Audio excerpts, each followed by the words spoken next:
Hey guys, welcome back to the channel. So after a long wait, finally got my hands on a bunch of these Micro Dagger magazines. Now, if you aren't tracking why these are so important, it's because they are 15 rounds. PSA made them for their Micro Dagger, which is their take on a Glock 43x. However, clear, since they pretty much copied a 43x the best they could, these 15 round mags work with the Glock 43x, which, as you know, is limited to 10 rounds with the OEM mags.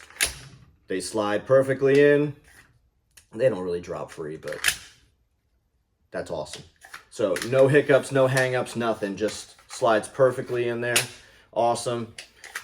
Like I said, they don't really drop free, but that's typical with you know, sometimes with metal on polymer. What makes these a little bit different is this edge right here, as I showed you in the close-ups in the intro there. This front edge is polymer. The rest of the body is really, really thin steel, aluminum, if you will. Base plates are super thin. It does sit pretty nice with, I have a magwell on here, so obviously it sits really flush. If I didn't have that there, it would sit very nice and look really good right there. It's not bulky.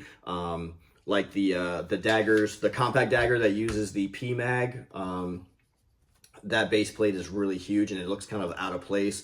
This looks pretty much comparable to the OEM Glock base plate. Obviously, it's shaped a little bit differently, but as far as the profile of it, it's right on par. So they did a pretty good job there.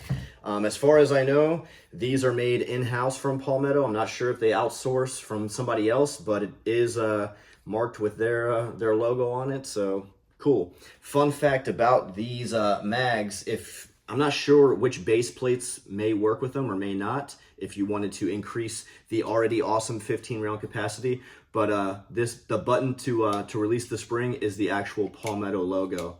So if you can see that, that's pretty cool. I thought that was a nice little feature. So I am going to test it out to see if Glock base plates will work on this to maybe increase it to, you know, 20 round capacity. Who knows, without adding that much bulk. I do have a Strike Industries base plate that I could try. I have a Ghost Inc. Base plate I can also try just to see what happens. This one is +4, this one's +2, so we'll see what happens. Just want to get this video out there. All right, so trigger warning here. I do have a loaded mag. I'm not going to do anything crazy. So chamber's empty. Slide it in there. Cool. And again, it doesn't drop free. Empty one. Doesn't drop free either. I do have the Pro Mag here. And the Pro Mag is pretty awesome for me. Unlike the Palmetto magazine where it has this polymer front edge here, the Pro Mag did a polymer collar around a steel magazine. And some people don't really like these at all, but I haven't had any issues with it. It's kind of like shield arms. Some people hate them, some people love them. It is what it is. But this one will drop free both loaded and unloaded. So empty chamber, loaded mag, loaded in there. This one drops free every time. So there's something to say about that. OEM Glock 43x 10 round mag doesn't drop free either. So can't really hit the P mag for that, or sorry, the Micro Dagger mag, because OEM doesn't even drop free. So it is what it is. OEM empty, however, does drop free. Micro Dagger empty doesn't drop free. So things to consider. I cannot wait to get these out on the range to test them. Took me a while to get them in stock to be able to even purchase them. As soon as they hit the shelves, they were selling out in 5 minutes. So went ahead and got 3 this time. So take these to the range, see how they fire. I have no doubts that they're going to be reliable. They look and feel pretty decent. So compared to the aluminum on the Pro Mag, it does feel a lot thinner. It definitely feels a lot thinner.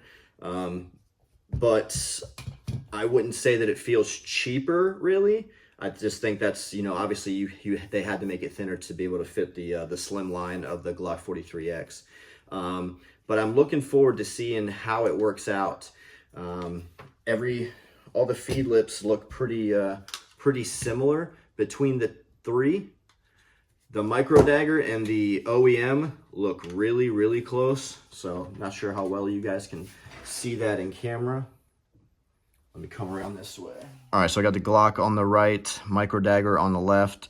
Looking at the profiles from the back here, you can see that the Glock mag looks like it's a little cut further down for striker engagement, but nothing crazy. As far as where the feed comes in, they look pretty similar. I think Palmetto took their time and got this right, because this is where a lot of the hangups are. The new Shield Arms Gen mags, they have these little knobs on the back to fix the alignment issues, which is what a lot of people think the problem is with them, but who knows. But the Micro Dagger mag looks pretty solid. This overmold on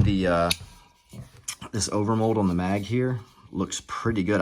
I was like worried when I actually got it in my hands it would look cheap and feel like it was gonna like fall off, but no such thing. It actually looks decent and doesn't look like it's gonna come off of there. It's not glued on, it's overmolded onto it. So should hold up pretty well, but time will tell.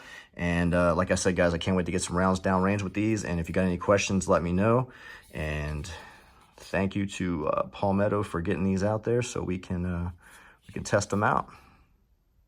All right, guys, so that's the quick update on the Micro Dagger mags. Again, the next video I'll have on these, I will be shooting them. I'm sorry I didn't get a chance to today. They just arrived in the mail, and I wanted to get the video out there because a lot of people are curious about these things and want to know a little bit more about them. So stay tuned, and make sure you hit that like, subscribe, and go ahead and comment your thoughts on these. If you think they're junk, if you think they're going to be all right, and if you have shot them, go ahead and let me know how reliable they are down in the comments. Thanks, guys. Have a good one.